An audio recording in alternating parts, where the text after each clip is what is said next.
I did not think you were going to be available and up an hour and a half before normal. Thank you. Good morning.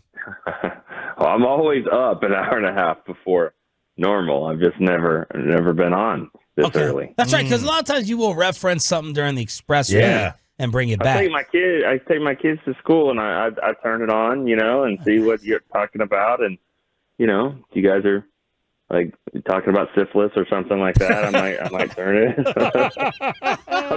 I'm trying to think of the one thing that stood out this morning when I took my kid, and that was it. That's we need to be, better. So I figure, because my kids go to school, my elementary kid goes to school like 7:20.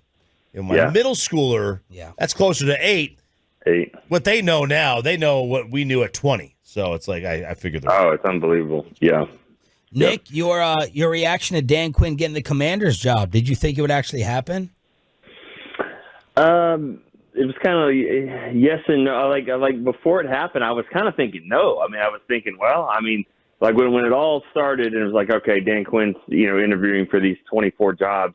I was like, he's going to get one, because if you just talk to him for a few minutes, you're like, I like this guy, So I was like, yeah, he's going to get this job, especially if Seattle's one of them. That's what I thought. But then as they kept, filling up, and then he didn't get one, and the fact that he was available, obviously, way earlier than other coaches, you thought, if they're going to do it, they would have hired him. Maybe they're waiting on someone else, and maybe they were. Some of these other the coach for the Lions, Johnson, I guess, maybe they were. But so when it got to that point, I was a little surprised that it happened, but not surprised overall that Dan Quinn gets a coaching job. I think his body of work speaks for itself. Yes, the last game wasn't great for anybody, and he's got the Super Bowl hanging over his head a little bit. But I think for the most part, he's going to do a good job there, and it's an attractive job. I think more than it ever has been in Washington. Just when you look at new ownership and number 2 pick and cap space and just maybe them moving in a direction. Who's he most likely to take with him from the staff? I would think. That's a tough one. I would think Joe Witt would probably be somebody that could be headed that way. I know Al Harris has been mentioned, and Aden Dirty maybe, but he can't take more than one unless the Cowboys decide that unless the Cowboys are okay with it. But if they're all under contract, so if one of them, he makes one of them the defensive coordinator, then yes, I think they have to go. But he can't take more than one unless the Cowboys decide that that's what they want to do. Is that because they can't leave for a lateral job? I guess what if he makes him the assistant head coach or whatever? Right, and then the NFL's kind of caught on to all those titles and running game coordinators and all that stuff. I think what yes, if they interviewed all of them, like he could interview, say, I want to interview Al Harris, or interview, Dirty and of course, Joe Witt for the defensive coordinator position, and then decide to hire them for other roles. Cowboys would have to, they'd have to get permission for that. And then the Cowboys would have to agree that, because you got to remember too, whoever the Cowboys bring in, their coach might have some guys too from position coaches. So things might kind of open up. And it might work that way.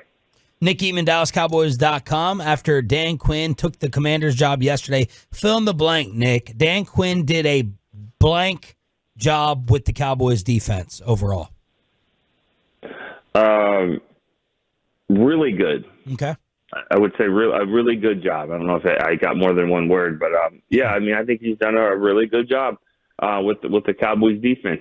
We're going to find out, though, I think, how good it really was. We'll see. Can any coach Micah Parsons and Trayvon Diggs and have some really good corners and a great pass rush? Or did Dan Quinn kind of do that, kind of get the best out of these guys? We'll see. Dorrance Armstrong's best years were with Dan Quinn and Fowler and these guys. So I think that, not to say the jury's still out, but I think we're still going to find out just how good it was. I think a lot of defensive coaches can probably say, hey, I'll give me number 11. and let's, I can roll with him as well. So we'll see. But I think from what it was with Mike Nolan that first year, and that was just kind of a train wreck. Yeah. The whole season pretty much was, or really life in general in 2020 was. But then so he turned that around. But I think we'll see with the next coach that comes in just really how good it was. Nick, in terms of run defense being a weakness through his years here, or not a strength, is that more on the personnel staff picking lighter, faster players, or you think that was more of a Dan Quinn philosophy? Who do we blame the most for the run D or lack of toughness? Well, I think it goes to the coordinator. It trickles down. But I do think there's a scheme element there of these, like you said, these linebackers that are undersized and borderline safeties, and it's just like with any mismatch. I mean, sometimes it's going to go your way. If you got quicker guys that can fly around the ball, and then sometimes when they get hat on a hat, you're going to lose. And so, and we saw that as well. I think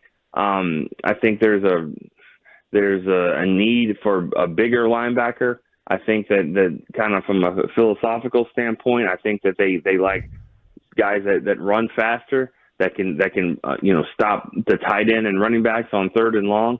But I think the problem is that when you have undersized guys like that, it's not always third and long. And so you don't always get them in that situation. I think that, to me, that they need to have a little bit more desire to get a bigger linebacker, even though he may not be running in the 4-5 range, but he knows how to fill the gap, step up in the hole, make the play, and more of a traditional linebacker. That's what I think this team kind of lacked last year.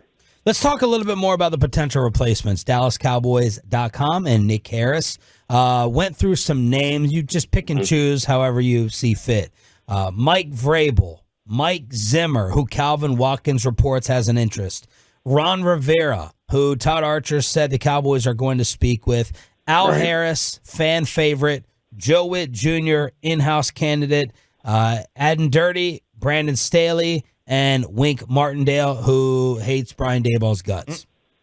Yeah, I mean that's a list I know that Nick was working on for a little bit, and I've seen around other lists as well, that are exactly the same. So I think when you ask anybody to kind of say, hey, what are the names? These are the ones that keep standing out.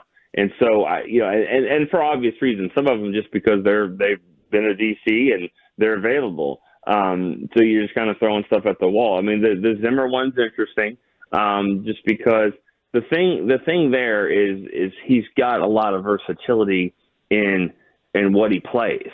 He's played 3-4, he's played 4-3, and I'm not saying that the Cowboys need to move to a 3-4 defense. I don't know if they have the pieces for that right now. But I think that you can have elements of a 3-man front, and I think Zimmer can do that. Obviously, Zimmer coached with against McCarthy for years, with the Packers and Vikings. So I think they have a connection there, and that doesn't always mean it's a good connection, but I think it is. I think they they have a good relationship. So that of course, Zimmer does with their family as well with the Cowboys. So that would be one that would be interesting.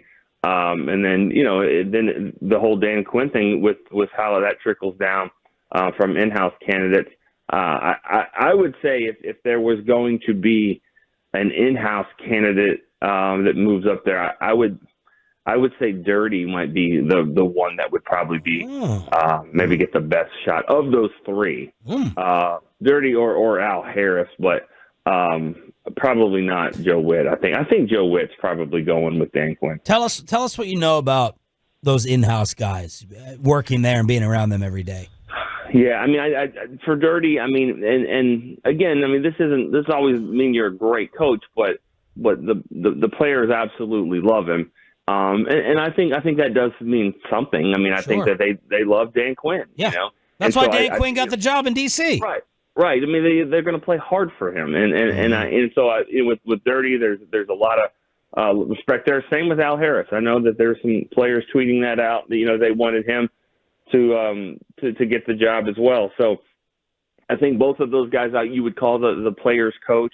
With Al Harris, here's a guy, and I'm not saying every position coach has to play the position, but you're bringing a different perspective when you could just YouTube this guy. He's played at a high level, and just look at the production, just at the cornerback position. I mean, you look at two of the top seasons in the Cowboys' history in interceptions. They had a 9 and an 11 with Bland and Diggs. We're not talking about first-round picks. We're talking about guys that needed a little bit of development, and then they just shot up in their second year. And Al Harris coached both of them. Coincidence? Maybe, but maybe not. And so, I think that's one that, if they think Al's ready, I think he would bring a different type of tenacity than Dan Quinn, I would think, and maybe that's a good thing. So, those two guys, I think, if they went in-house. But this whole thing's tricky just because of, where McCarthy sits with one more year on the contract, and we all kind of know this has to be a really big year. And so you kind of just wonder what the other outside candidates are thinking about this position. You can go two ways with it. Is it one where I'll be here for a year, or if it doesn't go well early, am I the head coach? So there's a lot of different ways to kind of to view this. So, because when I look at this, with this team, I know ideally I know for head coach, they'd like to have guys who are not first-time head coaches if they can help it. Just right. But I guess is that the same for coordinators too? Especially with Mike being on a last year of a deal. Right. I want fresh ideas. I want young, fresh ideas. I don't know that I want to recycle Ron Rivera. I'm with you there. And I've said this before, and I'm sorry if I repeat myself, but one of the very first questions that has to be in for me, for any defensive coordinator, is not how's it going, how's the weather, how was your flight, how's the kids. It's Micah Parsons. What are you doing with Micah? What's your plan there? What kind of success have you done with elite pass rushers before? Where do you see his best fit? How can you make him? And I'm not saying Dan Quinn didn't. He's had a good 3 years. A really good 3 years, But what I'm saying is that how do you get, just where do you want to play him? Where would you do with him? And so I think that's one of the first questions for any defensive coordinator. And I'm with you. I think and I say that about new ideas and all that. And I also said I think Mike Zimmer would be a good coach. And I believe that, but I guess I'm just with you there about Rivera. That one doesn't excite a lot of people, but because they have to go back. Okay, as a head coach, sometimes you have to divorce the whole how they were as a head coach and how they are as a coordinator. I think Wade Phillips is a pretty good example of that, of guys that just as a coordinator. And I honestly I don't know exactly. I can't tell you on Ron Rivera on what he was just as a coordinator. Nick, what do you make of all these Micah stories and storylines lately? Oh, man. I think, I think he's misunderstood. And here's the thing. I've kind of gone full circle on this. I see some of the same stuff. I see it. You have a perception on it. What I think about Micah Parsons is he's one of the most unique players we've ever covered. He's different than others. And if he does want to win. He certainly wants to win, and he wants to play well. He wants to be the guy that is considered the best in the league. He's still young. He still wants the bag. He knows it's going to be there, and he's trying to be that guy. And I think he believes he's never not been that guy. So I think sometimes that's why I say misunderstanding. And I've been there too. Your team won. Why are you not upset? Why are you seem down? Because you didn't get a sack. Is that the goal? But I think he puts himself at a higher standard, and a standard we've never really seen for a lot of players. And so, this whole thing, I don't know if you're referring to some of the comments about him and where his brother and his mom got involved. I read some of that, and I kind of have a different perspective now a little bit on Micah. I personally maybe given him a little bit more of the benefit of the doubt, that he is different than other players. He wants to win. as bad as anybody we've ever seen. And you know what? I said this the other day. If it's 3rd and 7 and he's on the edge, there's nobody else I'd rather have doing that. He's a really, really, really great player. And I think, does he need to mature in some? Sure. Who doesn't? Who doesn't at that age? And I think he's still kind of understanding how to do it in the right way. But, I still think he's going to be a Dallas Cowboy for a long, long time. And I think, the Cowboys are lucky to have him, honestly. This was fantastic. Thank you so much. Enjoy the weekend, and sorry about the syphilis. Wow. I hope no one just caught that. Thank you. Yeah. Caught it. Thank you, Nick.